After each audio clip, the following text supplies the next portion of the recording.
서울의 외곽에는 오래된 아파트 단지가 하나 있었다. 이곳은 1980년대에 지어져 이제는 낡고 퇴락한 곳이 되었지만 저렴한 임대료 덕에 여전히 많은 사람들이 거주하고 있었다. 그러던 어느 날 아파트 단지를 뒤덮은 기묘한 소문이 퍼지기 시작했다.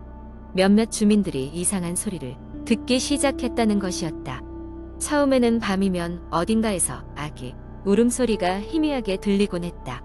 아이가 있는 세대가 많지 않고 울음소리가 전혀 들리지 않을 시간에도 울린다는 점에서 주민들은 섬뜩함을 느꼈다. 특히 일부 세대에서는 그 소리가 점점 더 커졌다고 말했다. 그 다음에는 복도에서 아이가 뛰어다니는 것 같은 발소리가 들렸다. 하지만 창문을 열고 내다보면 복도는 언제나 텅 비어 있었다. 이상한 소문의 본격적인 시작은 이사 온 지 얼마 되지 않은 한 가족이 겪은 사건 때문이었다. 이들은 10층에 있는 아파트로 이사 왔고 처음 며칠은 별다른 문제 없이 지내고 있었다. 그러나 어느 날 저녁 가족의 딸인 은지가 화장실에서 나와 무서움에 떨며 말했다. 엄마, 화장실에 어떤 아줌마가 있어. 부모는 처음에는 아이의 상상이려니 했지만 은지는 계속해서 그 아줌마가 거울 속에 나타난다고 주장했다. 그리고 그날 밤 가족은 아기 울음소리를 들었다. 그러나 이번에는 소리가 너무나도 분명하게 집안에서 들려왔다. 놀란 가족은 소리가 나는 쪽으로 다가갔고 거실 한가운데서 낯선 여자의 실루엣이 보였다. 그 여자는 천천히 뒤돌아보았고 그 얼굴은 비정상적으로 삐뚤어져 있었다. 가족은 그 자리에서 비명을 지르며 문을 박차고 나왔다. 이 사건은 단지에서 큰 화제가 되었고 몇몇 용감한 주민들이 밤에 아파트 내부를 조사하기 시작했다. 그들이 알아낸 사실은 충격적이었다. 과거 이 아파트가 건설되기 전 이곳에는 한 가정집이 있었고 그 가정에서는 불행한 일이 있었던 기록이 남아있었다. 그 집의 어머니가 심하게 우울증을 앓고 있었고 결국 어린 딸과 함께 비극적인 선택을 했다는 것이었다. 조사를 거듭한 주민들은 아파트 10층에서 특히 소리가 많이 난다는 것을 알게 되었다. 그리고 놀랍게도 그 층에 사는 사람들은 유난히 자주 이사하는 경향이 있었다. 공포에 질린 몇몇 사람들은 이사를 결심했고 다른 사람들은 이 이야기가 헛소문이라고 믿으며 계속 머물렀다. 몇 달 후 또 다른 세대가 이사 들어와 살기 시작했지만 이들은 곧 믿을 수 없는 이야기를 전했다. 거실의 한쪽 벽에 작은 금이가 있었고 그 틈새에서 낮은 속삭임이 들렸던 것이다. 엄마, 여기 그렇게 어두워 가는 소리였다. 그들은 즉시 집을 떠났고 그 뒤로 그 아파트는 몇 년간 빈 채로 남아있었다. 오늘날까지도 그 아파트는 이상한 소문의 중심에 있다. 몇몇 용감한 이들이 그곳에서 밤을 보내보려 시도했지만 대부분 참지 못하고 떠났다. 이들은 돌아와서 괴상한 그림자가 복도를 지나가는 모습을 보았다고 증언했으며 어딘가에서 들려오는 울음소리가 마치 귓가에 속삭이는 것 같았다고 말했다.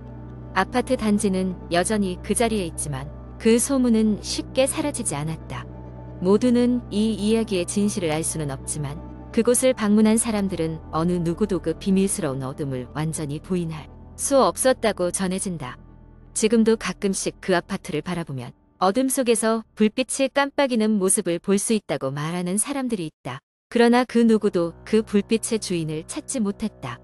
이야기는 여전히 계속되고 있으며 용감한 누군가가 다시 한번 그 미스터리를 해결하러 나서기를 기다리고 있을 뿐이다. 두 번째 이야기한 인터넷 커뮤니티에서는 때때로 눈길을 끄는 공포 이야기가 등장하곤 한다. 오늘 소개할 이야기는 퇴마사의 저택이라는 제목의 장편 공포썰이다. 이 이야기는 한때 인터넷에서 큰 화제를 모으며 수많은 댓글과 패러디 글을 양산해냈다. 모든 일은 한 젊은 사진작가인 진우가 시골 마을에서 한 저택을 발견하면서 시작되었다. 그는 이곳에서 독특한 풍경 사진을 찍기 위해 며칠간 머물 계획이었다. 저택은 한눈에 보아도 오래된 역사와 깊은 이야기를 간직한 듯 보였다. 그러나 마을 사람들은 그곳에 가지 말라고 충고했다. 그곳은 예전부터 퇴마사가 살던 장소로 귀신이 많이 나타난다는 소문이 돌고 있었기 때문이다. 하지만 진우는 그런 이야기를 믿지 않았다. 오히려 신비롭고 초자연적인 느낌이 드는 이곳의 사진을 찍고 싶은 욕망이 앞섰다. 그는 저택으로 들어가는 길을 찾았고 마침내 긴 진입로를 지나 저택 앞에 도착했다. 저택은 가까이서 보니 더욱 위협적이었다. 큰 대문은 삐걱거리며 열렸고 진우는 약간의 두려움과 흥분을 안고 조심스럽게 안으로 들어갔다. 내부는 세월의 흔적이 고스란히 남아 있었다. 먼지가 쌓인 가구들, 길게 드리워진 거미줄, 그리고 삭은 나무바닥. 진우는 카메라를 들고 천천히 돌아다니기 시작했다. 철 지난 창문 틈으로 스며드는 저녁 햇살이 더욱 음산한 분위기를 만들고 있었다. 그때 어디선가 짧은 속삭임이 들렸다. 진우는 순간적으로 몸이 굳었다. 소리가 난 쪽을 향해 카메라를 가져갔지만 아무것도 보이지 않았다. 그날 밤 진우는 저택의 한 방에서 잠을 자기로 했다. 안락하기는커녕 가구조차 제대로 놓여 있지 않은 방이었지만 바닥에 침낭을 펴고 누웠다. 깊은 밤 바람 소리와 어우러진 물방울 떨어지는 소리가 그의 잠을 깨웠다. 그는 다시 한번 저택에 이곳저곳을 돌아다니기 시작했다.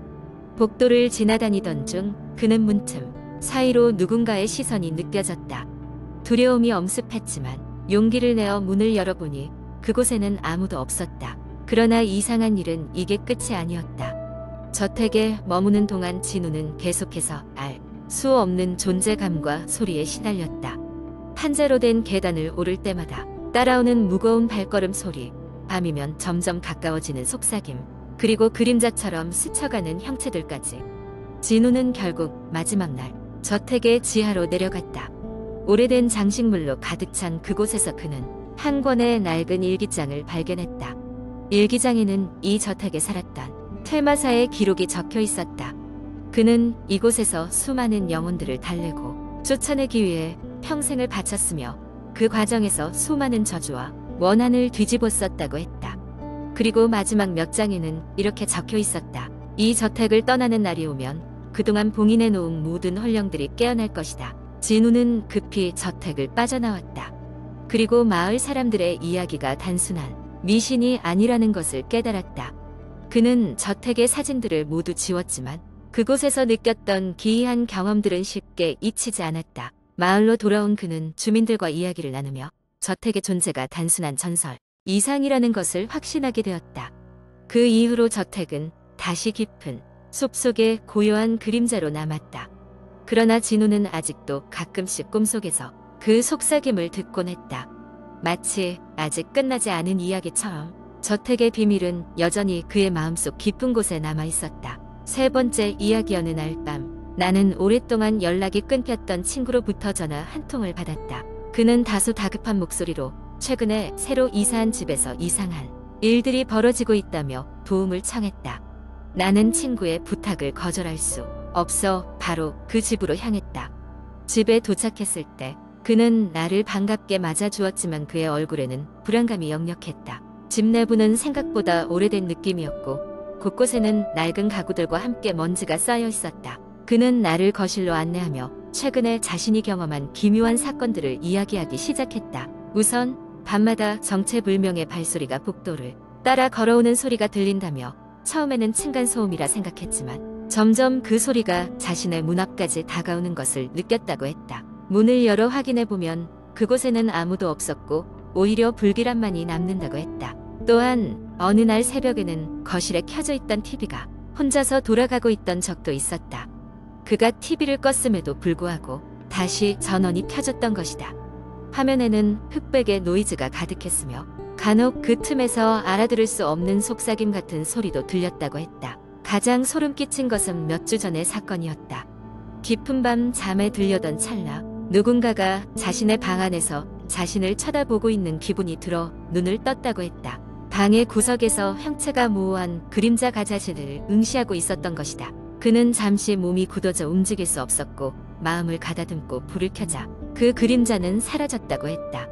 그의 설명에 따르면 그 그림자는 사람의 형상이었지만 얼굴이나 옷차림이 전혀 보이지 않았다고 했다. 이야기를 들으며 나도 덩달아 무서움이 느껴졌지만 친구를 위해 얼마간 그 집에서 머물며 어떤 현상이 일어나는지 보기로 했다. 우리는 각자의 방으로 들어가 잠을 청했다. 밤이 깊어가던 중 나는 복도에서 스르륵 걸어오는 발소리에 잠에서 깼다. 친구의 말대로 발소리는 점차 내 문 앞으로 다가왔다. 시간이 정지된 것처럼 느껴졌고 나는 꼼짝할 수 없었다. 이윽고 문틈 사이로 냉기가 스며드는 듯한 한기가 느껴졌다. 심장이 쿵쿵 뛰는 소리를 안고 문을 열자 앞에는 아무것도 없었다. 텅 빈 복도가 그저 나를 쳐다보고 있었다. 다시 방으로 돌아가려는 찰나 거실에서 작은 불빛이 깜빡이는 것이 보였다. 나와 친구는 동시에 그곳으로 향했다. 거실에 TV가 또다시 켜져 있었고 화면에는 이번에도 소름 끼치는 노이즈가 가득했다. 우리는 TV를 끄고 주변을 살펴보았다. 한쪽 벽에는 오래된 가족 사진이 놓여 있었는데 이상하게도 그 사진 속 인물들은 모두 눈 부분이 번져 있었고 그 사이로 알 수 없는 그림자가 드리워져 있는 것처럼 보였다. 그 순간 등 뒤에서 발소리가 또렷하게 들려왔다. 마치 누군가가 천천히 우리에게 다가오는 것 같았다. 뒤를 돌아보았을 때 역시나 아무것도 없었다. 그러나 우리 둘 다 알 수 있었다. 그 집에는 우리 둘이 아닌 또 다른 존재가 있다는 것을. 우리는 그날 밤 거의 뜬 눈으로 지새웠고 아침이 되자마자 친구와 나는 그 집을 떠나기로 결정했다. 몇 주 후 친구는 다른 곳으로 이사를 갔고 나는 그날의 일을 머릿속에서 지우려고 노력했다. 그러나 가끔 밤중에 조용히 울리는 발소리를 듣곤 한다. 모든 것이 끝없이 이어진 악몽인 것처럼 말이다.